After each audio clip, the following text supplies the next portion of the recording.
And now, reporting for Outside the Lines, Bob Lee. Just 3 days ago, we learned of the medical conclusion that the multiple on-field concussions suffered by former NFL safety Andre Waters led to his depression and his suicide in November. Now, today we learned of another danger from brain trauma for athletes, one that's as ironic as insidious. At a time when all sports are drug testing more stringently than ever, the very violence of these sports can cause athletes' bodies to stop producing testosterone or growth hormone, and so athletes need to add these substances that are banned. Tom Ferry of ESPN, the magazine, explains this dilemma. Head trauma is a fact of life in contact sports, such as football and boxing. How does it feel to be hit in the head really hard? Oh, man.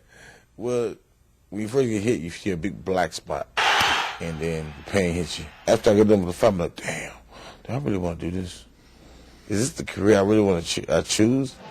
For 19 years, boxer James Toney has continued to return to the ring, where he's won 4 world titles from middleweight to heavyweight.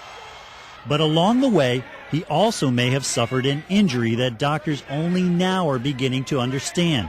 It involves the impact of head trauma on the pituitary gland, a pea-sized organ that secretes many of the body's most important hormones.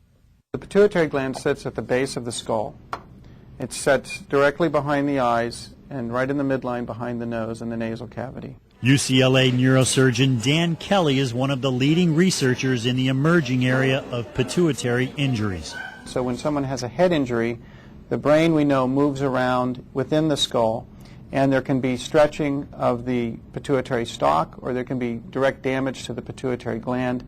Damage to that so-called master gland can lead to deficiencies in critical hormones that affect everyday energy levels and such processes as the healing of muscles and bones. Which hormones are you low in, and how low are you?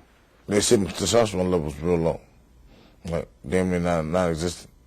Now that's a strange thing to hear from a boxer. Yeah. Right? I mean, you're in the testosterone sport. Yeah, but see, I was shocked when Dr. Gordon told me. I'm like, oh my God, are you serious? I was always amazed at his hormone levels being that of a 60 and 70-year-old.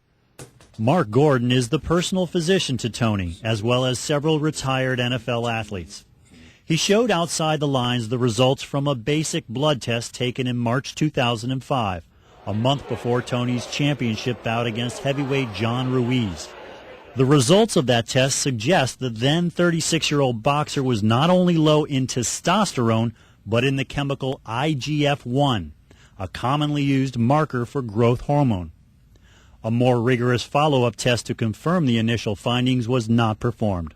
I needed to check other aspects because of inability to lose weight, issues with strength, issues with memory, with focus. In a 2004 preliminary study, researchers in Turkey found growth hormone deficiency in 45% of boxers. This month, those same researchers published a study that found deficits of the same hormone in 23% of kickboxers, a rate still many times higher than the general population. From the results of these studies, it suggests that there's an ongoing damage to the pituitary gland that at this point I really don't think people are paying much attention to. Should they? I think it certainly should be looked at. In fact, one NFL-funded study comparing boxing to football found that the collisions on any given Sunday can be more devastating than any punch delivered in a ring.